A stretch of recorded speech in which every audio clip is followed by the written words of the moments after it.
لله رب العالمين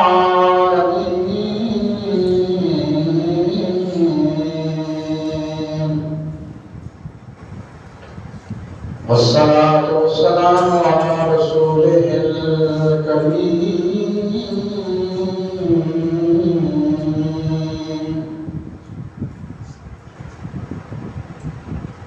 وعلى آله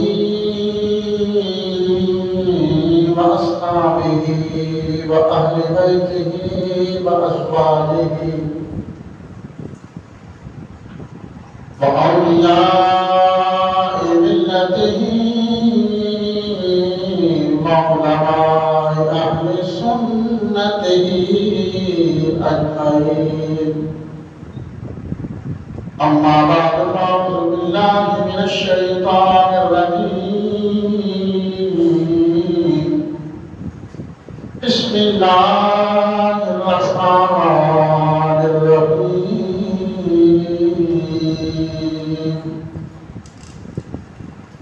قال هذا من فضل ربي ليبلوني أأشكر أم أكفر. صدق الله العظيم وصدق رسوله النبي الكريم الأمين. قال الله تبارك وتعالى في شان مكتوبه مخبرا وآمرا إن الله وملائكته يصلون على النبي يا أيها الذين آمنوا صلوا عليه وسلموا تسليما. صلاة والسلام عليك يا سيدي يا رسول الله وعلى آلك وأصحابك يا سيدي يا حبيب الله.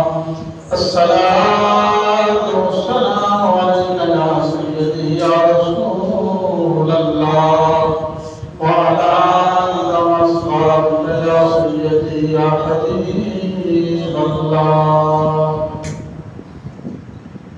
حمد و ثنا کے بعد دعا ہے. پروردگار عالم مجھے ہم کہنے کی آپ کو سن کر ہم سب کو اس کے عمل کی توفیق عطا فرمائیں. الحمدللہ اللہ تعالیٰ نے اپنی فضل و کرم سے اپنی جناب خاص سے اپنے رحمت و کرم سے جمعۃ الجمعہ کی نماز پڑھنے کے لیے آپ اس پیارے مقدس مسجد میں آنے کی سعادت نصیب فرمائی ہے. اللہ تعالیٰ اس کی فیض و برکات نصیب فرمائے اور اپنی شجاعت شان آج کے جمعۃ المبارک میں اس مقدس عبادت کا جو ثواب عطا فرمائے اور اللہ تعالیٰ ان پیاری گھڑیوں کا صدقہ قبولیت کرے. لمحات کا صدقہ ہمارے تمام چھوٹے بڑے گناہوں کو لفظوں کو خطاؤں غلطیوں پر نہ کری معاف فرمائے. بقیہ زندگی اپنے خوف و خشیت میں معبود کریم علیہ السلام کے عشق میں محبت میں سیرت طیبہ پر زندگی گزارنا نصیب فرمائے. آج کی سور پرور اجتماع میں جو آیت تجربہ سورۃ نمل 19 کے سپاروں کی ایک آیت تجربہ تلاوت کی گئی ہے. اللہ تعالیٰ فرماتا قال هذا من فضل ربی لیبلونی أأشكر أم أكفر.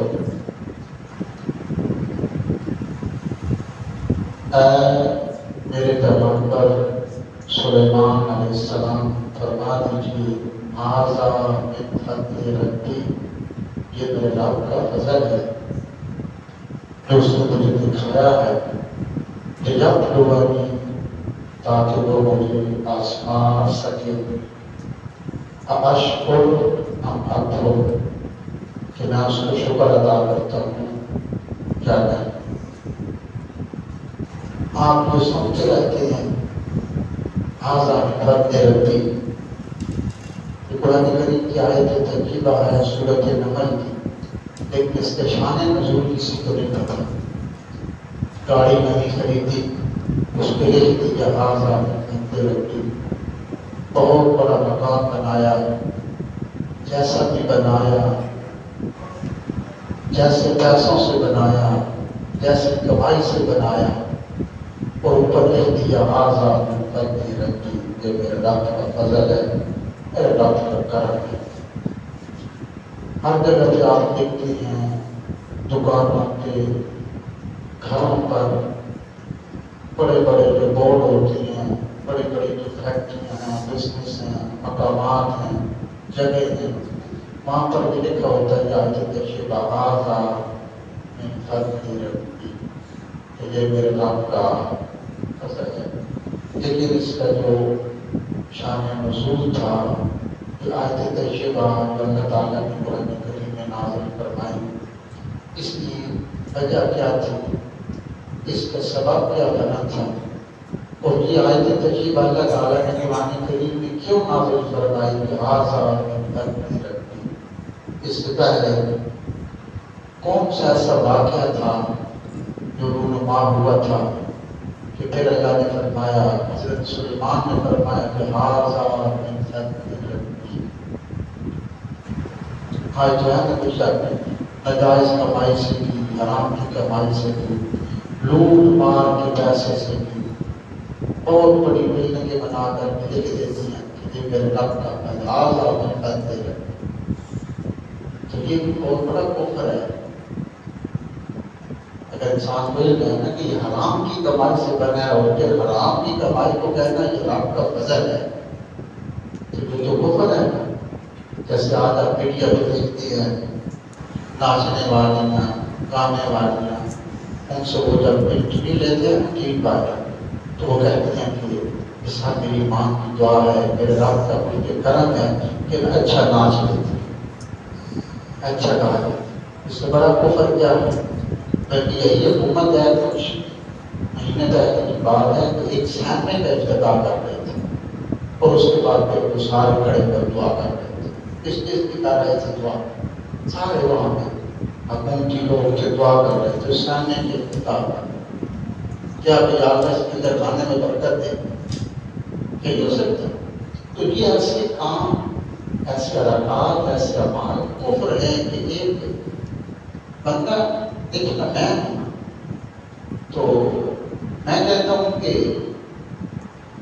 بھائی کوئی کام کہتا ہوں کہ آپ نے جوتے لے کے مسجد میں نہیں آنا، مثال ہے پارک پر ایک آدمی آ جاتا ہے، وہ کہتا ہے کہ قاری صاحب نے کہا جو اب میں نے کہا کہ میں تو روکنے والا ہوں اس سے، اور پھر اس کام کی نسبت جب میرے ساتھ کی جائے گی جس سے روکتا ہوں، تو پھر اندازہ لگا لیں گے اس سے کتنا غصہ آئے گا۔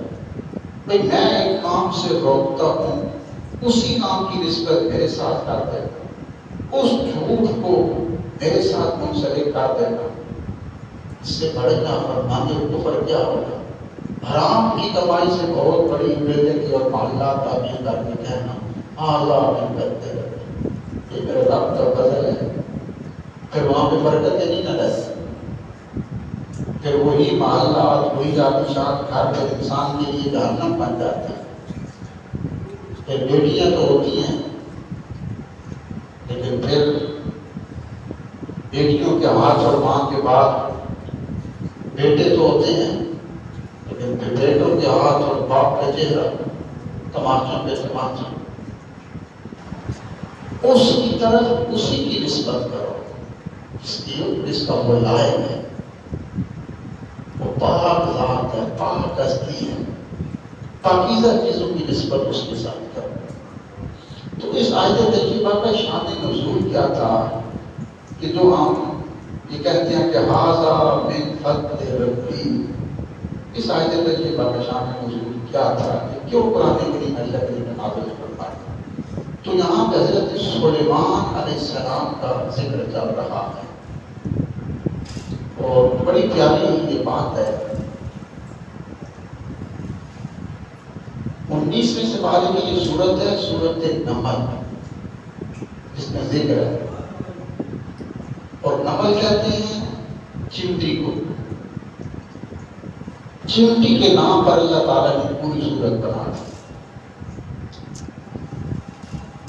حضرت سلیمان علیہ السلام کو تھی کہ اللہ تعالیٰ نے انسان، جنات اور پرندے جن کتاب فرما بنا دی. ایک لشکر رہتا تھا ہر وقت حضرت سلیمان علیہ السلام کے پاس، جنات کا، انسانوں کا اور پرندوں کا. یہ سارے ہر وقت آپ کے پاس اس لشکر میں موجود رہتے تھے. تو یہ جو موجودہ بیت المقدس کی پرانی عمارت ہے فلسطین میں، یہ حضرت سلیمان علیہ السلام نے سرکش جنوں سے تعمیر کروائی تھی. قرآن کریم اس کا سارا ذکر ہے، ترجمہ ہے قرآن کا. اور سرکش جن آپ سے بڑے ڈرتے تھے، اس لیے کہ آپ نے بہت بڑے بڑے جو وہ کڑا تھے، وہ ہر وقت تیل کھولتا رہتا تھا. جو سرکش جن نافرمانی کرتا اس کو جلا دیتے، کھول دیتے، تیل جلا دیتے. حضرت سلیمان علیہ السلام کا جو لشکر تھا، جنات، انسان اور پرند اس کے مشتمل تھے.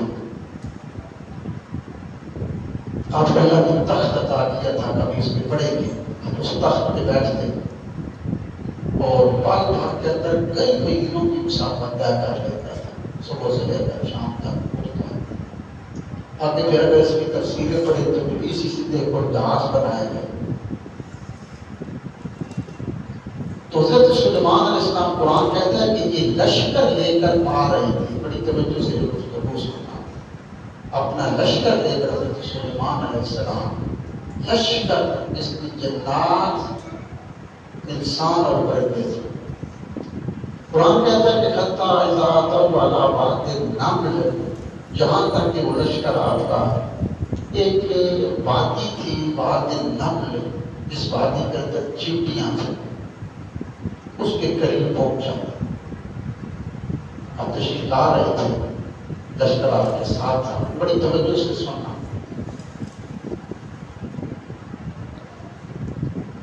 چیونٹیاں ہوں یا کوئی بھی مکھی ہو، شہد کی مکھی ہو، جو بڑے پورے نظام زندگی قرآن میں بیان کیا ہے، بالکل انسان کی طرح. چیونٹی کا اگر آپ دیکھنا تو یہ چیونٹیاں جو ہوتی ہیں، ان پہ پورا نظم و نسق ہوتا ہے، قانون اور قاعدے ہوتی ہیں زندگی گزارنے کے لیے. ایک کا پورا خاندان ایک دل پہ، ایک سراخ پہ رہتا ہے. اب خود چیونٹی کی ڈیوٹی ہوتی ہے، ذمہ داری میں باہر سے خوراک لے کے آنا، کھانا لے کے آنا اور اپنے بلوں تک، سوراخ تک پہنچانا. قرآن کہتا ہے اس کے آگے خود چیونٹی کی ذمہ داری ہوتی ہے کہ وہی آگے اللہ، وہی گندم کے دانے یا کوئی بھی آگے پھر جا کر ان بلوں میں، سوراخوں میں اپنے گھروں پر نیچے پہنچانا.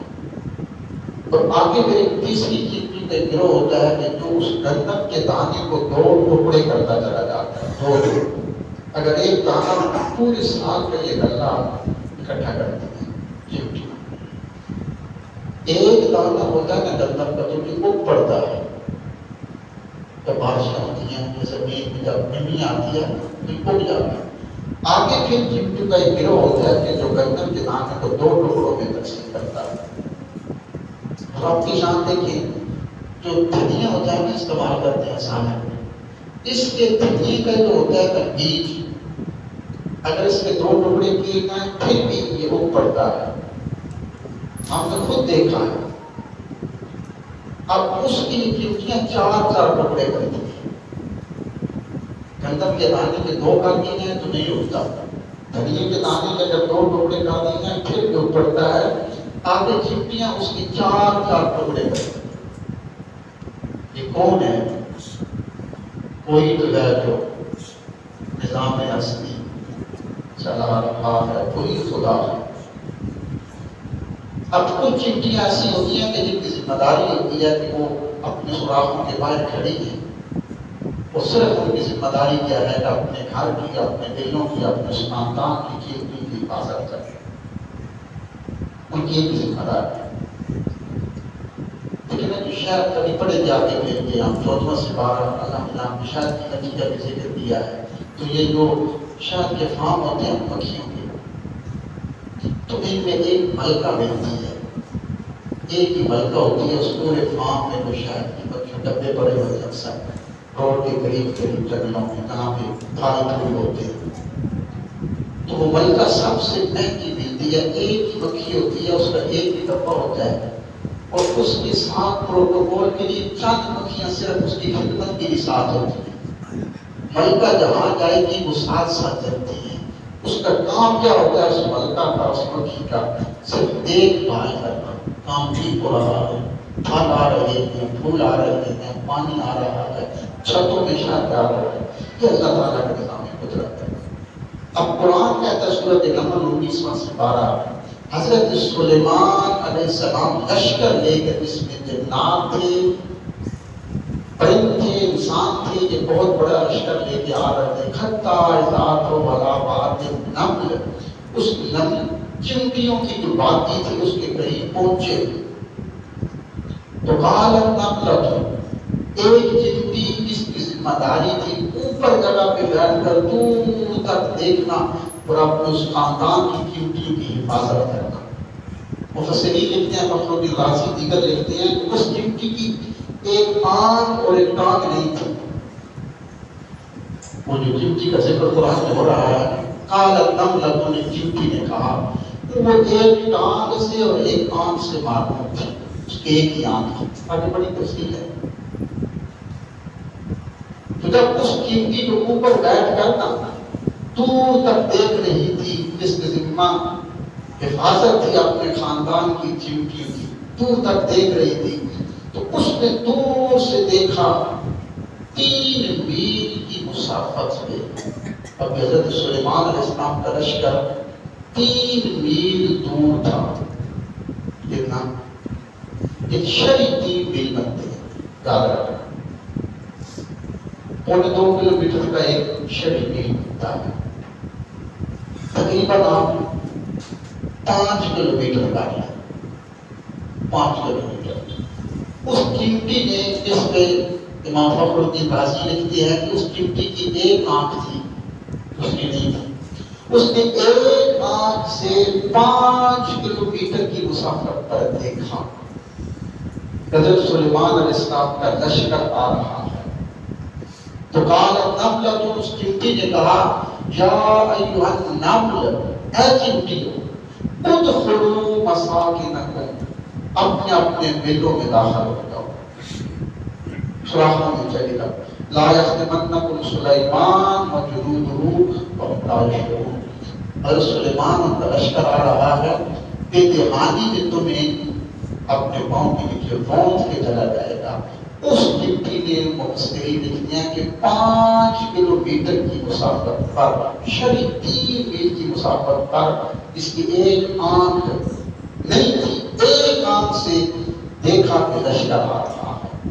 اس نے آگے سے یہ کہا، جب اس چمٹی نے اپنی چمٹیوں کو کہا کہ جلدی جلدی جا کر ادخلوا مساکنکم، اپنے اپنے دلوں میں سوراخوں میں داخل ہو جاؤ، سلیمان کا لشکر ہے، تمہیں رونق کے چلا جائے گا.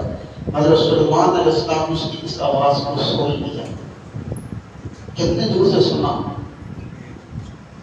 3 شری میل، 5 کلومیٹر تقریباً بنتے ہیں. 5 کلومیٹر کی مسافت پر قرآن کہتا ہے حضرت سلیمان علیہ السلام نے اس کی بات کو سنا.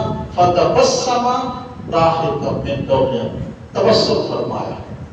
اس کی بات کو سن کر آپ مسکرانے لگے.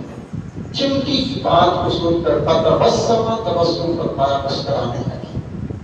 اس چمٹی کی بات حضرت سلیمان سن رہے تھے. چمٹی کی، یہ چمٹی کی آپس کی بڑی آواز ہوتی ہے، انسان نہیں صرف سن سکتا. اگر آپ تھوڑی سی کہیں پہ چینی، کہیں پہ میٹھی چیز پھینک دیں نا تو دیکھیں گے کہ پل بھر کے اندر وہاں پہ سب چمٹیاں ہو گئے. اس لیے کہ ایک چمٹی کی نظر پڑتی ہے نا تو آواز دیتے ہیں کہ جہاں تک چمٹیاں ہوتی ہیں ساتھ اس کی آواز سن کر وہاں پہ پہنچ جاتی ہے. اللہ کا نظام قدرت ہے. انسان نہیں سن سکتے، اور یہ بھی یاد رکھیں یہ اللہ کی مخلوق ہے، اس کا اپنا نظام زندگی ہے، یہ رزق کے لیے اپنے گھروں سے، سوراخوں سے، دلوں سے باہر آتی ہے، اس کا خاندان، اس کا پریوار انتظار میں ہوتا ہے، جیسا میں نے آپ کو پڑھایا ہے۔ انسان کی راہوں پر چمٹی کو اس کی اطلاع دیا گیا، یہاں پہ انسان چلتا ہے انہیں راستوں میں چمٹیاں چلتی ہیں، اس کی اطلاع دیا گیا انسان جب تم چلے گا تو نیچے دیکھ کے چلا کر، یہ مخلوق اور بھی چل رہی ہے،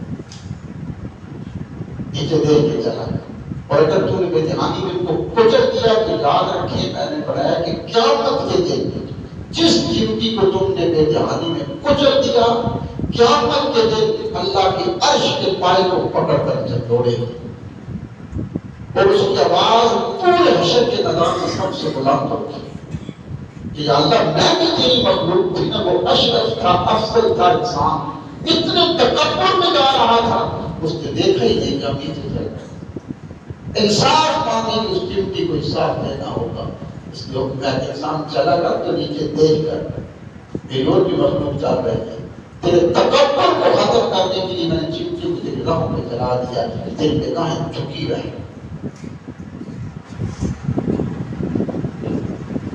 حضرت سلیمان علیہ السلام نے چمٹی اپنی آواز کو سنا اور تبسم ضاحکا کر کے مسکرائے، کتنے دن سے سنا؟ 3 میل یا 5 کلومیٹر کا، آپ 5 کلومیٹر کا لیں اس کو ذہن میں رکھیں، شدید امید وہاں سے سنا۔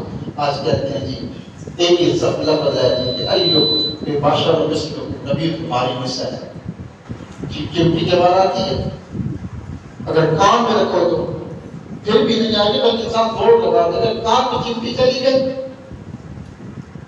یہ حضرت سلیمان کی بات ہے، وہ سلیمان جنہوں نے ایک دن کہا تھا جب اللہ تعالیٰ کا دیدار ہوا تو کہا تھا کہ یا اللہ نے فرمایا سلیمان مانگ تو کیا مانگتا ہے؟ کہا یا اللہ امت بھی لے لے، شریعت بھی لے لے، کتاب بھی لے لے، یا اللہ سب کچھ لے لے۔ اللہ نے فرمایا سلیمان کو کیا چاہتا ہے؟ کہا یا اللہ سب کچھ لے کر بس ایک توفیق اور سعادت دے دے، اپنی آخری معبود کی جس کے لیے تو نے نظام بنائے، کائنات بنائی، اپنی ربوبیت کو ظاہر بنا کیا، اس نبی کے جوتوں کے تسبیح مانگنے کو سب کچھ۔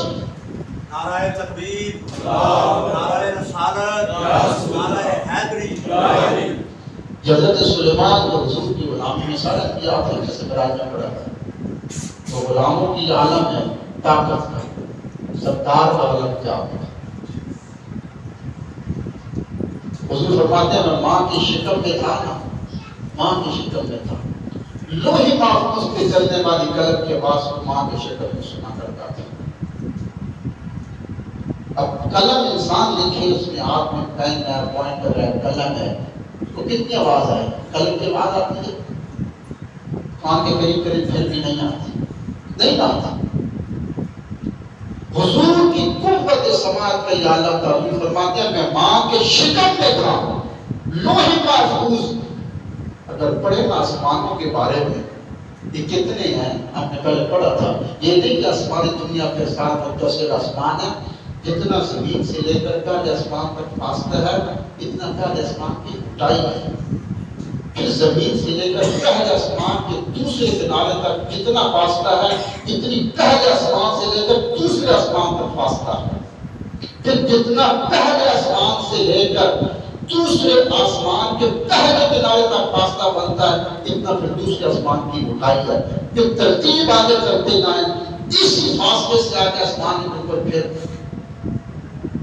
سدرۃ المنتہا، پھر کا مقام، پھر اللہ کا عرش، پھر لوح محفوظ، وہاں پہ حضور فرماتے ہیں وہاں پر ماں کی شکم میں جو لوح محفوظ پر لکھ انسان کی تقدیر لکھتی تھی قلم، اس قلم کے چلنے کی آواز میں ماں کے شکم میں سنا کرتا تھا۔ یہ حضور کی قوت سماعت کا عالم ہے۔ آپ کہتے ہیں حضور درود پاک نہیں سن سکتے، حضور سنتے نہیں ہیں، دیکھتے ہیں۔ جو نبی ماں کی شکل میں لوح محفوظ پہ چلنے والی قلم کے پاس ہو سکتا ہے، اور ہمارا درود و سلام نہیں سن سکتا، سن سکتا۔ تو حضرت سلیمان کہتے ہیں اس چمٹی نے 3 میل کی مسافت پر کہا، آپ نے اس کو سنا اور فتبسم ضاحکا، آپ مسکرائے۔ اب دیکھیں نا آگے مفسرین لکھتے ہیں کہ جو چمٹی تھی نا، اس نے صرف خیر خواہی چاہیے اپنے خاندان کی، اپنے پریوار کی، گھر والوں کی، دوسری دیگر چمٹی اس نے خیر خواہی چاہیے اور ان کو بچانے کے لیے، ان کی بھلائی کے لیے اس نے کھڑی بلندی پر کہا ادخلوا مساکنکم، اپنے اپنے سوراخوں میں چلی جاؤ، تمہاری جان بچ جائے گی۔ انسان آ رہے ہیں، پاؤں کے نیچے پھون کر مار دیں گے، کچل ڈالیں گے۔ مفسرین لکھتے ہیں کہ اس چمٹی نے اپنی قوم کی خیر خواہی اور بھلائی چاہی، اللہ کو اس کے دعوت اتنی پسند آئی کہ اللہ تعالیٰ نے اس کے ذکر کو قرآن کریم بنا دیا۔ لیکن چمٹی کیا ہے؟ اب جب کوئی حقیر مثال دینا چاہتے ہیں تو ہم چمٹی کا حضر بلاتے ہیں۔ اب کو کیڑے مکوڑے ہیں، آپ نے کیڑے مکوڑے سمجھ رکھے ہیں، لیکن وہ کیڑا، وہ چمٹی صرف اپنی قوم کی، خاندان کی بھلائی اور خیر خواہی چاہی، ان کو ظلم سے بچانا چاہا، مصیبت سے بچانے سے پہلا دیا، تو اللہ تعالیٰ نے پھر اس چمٹی کے ذکر کو قرآن بنا دیا، اور صرف قرآن نہیں بنا بلکہ پوری سورۃ تشبہ اس چمٹی کے نام پہ بنا دی، سورۃ نمل، پوری سورۃ اللہ اس چمٹی کے نام پہ۔ اللہ کو ادا اتنی پسند ہے، اس لیے ہوتا ہے کہ جو بھی کسی انسان کی خیر خواہی چاہتا ہے، کسی کا بھلا چاہتا ہے، کسی کو مصیبت سے بچانا چاہے، اللہ کی کوئی عطا سب سے زیادہ پسند، سب سے زیادہ۔ ایک صحابی کے حضور کے پاس آئے، حضور نے فرمایا کہ ایسا شخص اب آئے گا جس کو اللہ بغیر حساب میں جنت عطا کرے گا۔ وہ آئے، بزرگ تھے، بابا جی تھے، آئے حضور کے پاس بیٹھے، چلے گئے، ہم نے پہلے پڑھا تھا نبی حدیث ہے، حضور نے دوسرے دن پھر فرمایا ایک شخص اب داخل ہوگا جس کو اللہ بغیر جنت کے، بغیر حساب میں جنت عطا کرے گا۔ پھر وہی بابا جی آئے حضور کے پاس بیٹھے، حضور نے تیسرے دن پھر یہی ارشاد فرمایا اب انسان آئے گا جس کو اللہ بغیر حساب کی جنت عطا کرے گا۔ پھر وہی بابا جی، عمر ٹیڑھی ہے، جنہوں نے اپنی بغل میں دبا رکھی ہیں، ہاتھ میں عصا ہے، کانپتے حضور کے پاس آئے۔ ایک صحابی رسول نے کہا حضور 3 دن سے بشارت دے رہی ہے، اللہ اس کو بغیر جنت، بغیر حساب کی جنت عطا کرے گا، ان کے ساتھ چلے گئے۔ کہا بابا جی کی بات ہے، حدیث سے بات بولتے ہوتے، بابا جی میں 2-3 دن تمہارے ساتھ رہنا چاہتا ہوں۔ رہے تو دیکھا کہ شاید دیکھنے سے چاہتے تھے کہ یہ کون سا ایسا عمل کرتے ہیں۔ حضور نے 3 دن بشارت دی کہ بغیر حساب کی جنت میں جائیں۔ کون سا عمل کرتے ہیں؟ بظاہر پڑھتے ہیں، نوافل پڑھتے ہیں، قرآن پڑھتے ہیں، رات کو اٹھ کے کیا کرتے ہیں؟ وہ صحابی رسول شعبان کے کردار میں گئے، دیکھا بابا جی عشاء کی نماز پڑھی، سو پوری رات سوئے، فجر کے اذان ہوئی تو اٹھ کے جا کے نماز پڑھی۔ دوسری رات پھر دن کو بھی دیکھا، کوئی عمل نہیں، کوئی بظاہر نہیں پڑھتے، کوئی تسبیح نہیں پڑھتے، بزرگ ہے۔ دوسری رات پھر دیکھا، عشاء پڑھ کے سو گئے، اذان سے پہلے اٹھے، تہجد کی 4 رکعتیں پڑھی، فجر کی نماز پڑھی۔ تیسرا دن پھر ان سے جانا، پوچھا بابا جی کہ بتاؤ تو صحیح، تم نہ رات کو عبادت کرتے ہو، نہ قرآن پڑھتے دیکھا، نہ تسبیح پڑھتے دیکھا، کرتے تم کیا ہو؟ تو حضور نے آپ کو 3 دن جنت کی بشارت دی کہ بغیر حساب میں تم جنت میں جاؤ گے، کرتے کیا ہو؟ تو امام کہا کہ میں کچھ بھی نہیں کرتا، بس ایک عمل کرتا ہوں کہ جب رات کو بستر میں سوتا ہوں تو کہتا ہوں اللہ میں نے سب کو معاف کر دیا، میں سب سے راضی ہوں، مجھ سے بھی اگر کسی نے مجھ سے بھی زیادتی کیا میں اس کو بھی معاف کرتا، میں سب کو معاف کرتا ہوں۔ حضور فرماتے ہیں یہ ادا اللہ کو اتنی پسند تھی، اللہ نے فرمایا بغیر حساب اس کو جنت عطا کی۔ اللہ تعالیٰ کو سارے انسان کی عبادت میں سے، اعمال میں سے سب سے جو اچھا عمل پسند ہے وہ یہی ہے بندوں کے ساتھ خیر خواہی کرنا۔ ایک صحابی رسول حضور کے پاس آئے، اسلام قبول کیا اور پھر کہا حضور کوئی ایسا عمل بتائیں کہ میں کاروبار کرتا ہوں، نقصان ہوتا ہے، نفع نہیں ہوتا۔ حضور نے فرمایا جا ایک کام کرنا، اگلے کی بھلائی چاہنا، جب بھی کاروبار کرے گا اگلے کی بھلائی چاہنا۔ تیرے پاس کوئی گاہک آ جائے، غریب کسٹمر آ جائے، یہ نہیں کہ 100 کی چیز تھی 10 سے نفع کی کوئی قید نہیں ہے کہ کتنا نفع لے یا نہ لے. فوش غبن سے شریعت نے منع کیا. یہ نہیں کہ 10 روپے کی چیز تھی تو آپ اسے 500 ہی مانگ لیں, ایسا نہیں. تو کہا کہ اگلے کی خیر خواہی چاہنا, بس حضور ایک بات, سچ بولنا اور اگلے کی خیر خواہی چاہنا, اور پھر مہینوں کے بعد میرے پاس آنا. وہ صحابی رسول کہتے ہیں میں گیا, میں نے گھوڑا خریدا, پہلا سودا کیا, 3 دینار کا گھوڑا تھا. اللہ نے مجھے اس 3 دینار کے گھوڑے کو اللہ نے اسی وقت میں نے بیچا, منڈی میں لے کر گیا. 3 دینار کا گھوڑا تھا, میں نے خریدا تھا, جس کا 2 دینار کوئی نہیں دیتا تھا. حضور کے فرمان کے مطابق منڈی میں گیا, کسی نے پوچھا, میں نے کہا 3 دینار کا, اس نے کہا میں 11 دینار کو دیتا ہوں, تو مجھے دے دو. سچ بولا, پہلے غریب کی خیر کرنی بات ہے, میں سنا چلوں گا آپ کو. تو یاد رکھنا, خیر خواہی اور کسی انسان کے ساتھ بھلائی اللہ نے کو سب سے زیادہ پسند ہے. وہی چمٹی تھی ایک دفعہ حضرت سلیمان علیہ السلام کے دور میں, کاٹ پڑ گیا تھا, بارشیں نہیں ہو رہی تھی, کچھ نہیں ہو رہا تھا. حضرت سلیمان علیہ السلام لشکر لے کر باہر آئے کہ نماز پڑھتے ہیں, اللہ سے توبہ کرتے ہیں, دعا مانگتے ہیں, اللہ بارش برسائے. حضرت سلیمان نے دیکھا کہ ایک چمٹی دعا پر پھیلا کر, ٹانگیں پھیلا کر ایک چمٹی دعا مانگ رہی ہے, اللہ بارش عطا کر. اللہ فرماتا ہے بندو سن لو, تب جب تم گناہوں کی حد سے گزرتے ہو نا, جب میرا جی چاہتا ہے کہ میں آسمانوں سے بارش کو روک دوں, لیکن پھر جو بے زبان جانور ہیں ان کی ترس آ جائے. اگر یہ پوری زمین پر بے زبان جانور نہ ہوتے نا, اشراط الارض نہ ہوتے, تو جن گناہوں کی حدوں سے تم گزرتے ہو نا, تم تڑپ تڑپ کے مر جاتے ہو, تمہیں کھانے کا لقمہ بھی نہ جائے. آج آسمان سے بارش برستی ہے صرف اور صرف یہ بے زبان جو جانور ہیں, پرندے ہیں, جو گناہ نہیں کرتے, ان کی وجہ سے. آپ بھائی کو دیکھا کہ وہ چمٹی دعا کرنا, بارش دے دی. تو سلیمان علیہ السلام نے بھی کہا کہ یا اللہ بارش. اللہ نے فرمایا سلیمان آج تیری دعا پر نہیں, اس چمٹی کی دعا پر. تیری دعا کی ہے قبول کرے گا قبول کر لوں گا, لیکن آج تیری دعا پر بارش نہیں, اس چمٹی کی دعا پر. اور اگر تو نے دعا نہیں مانگی, اگر تو نے دعا مانگ لی نا, مانگی واپس چلا جائے, تو چمٹی کا دل ٹوٹ جائے گا کہ یا اللہ بارش برسائی تو سلیمان کی دعا پر تو نہیں مانگا.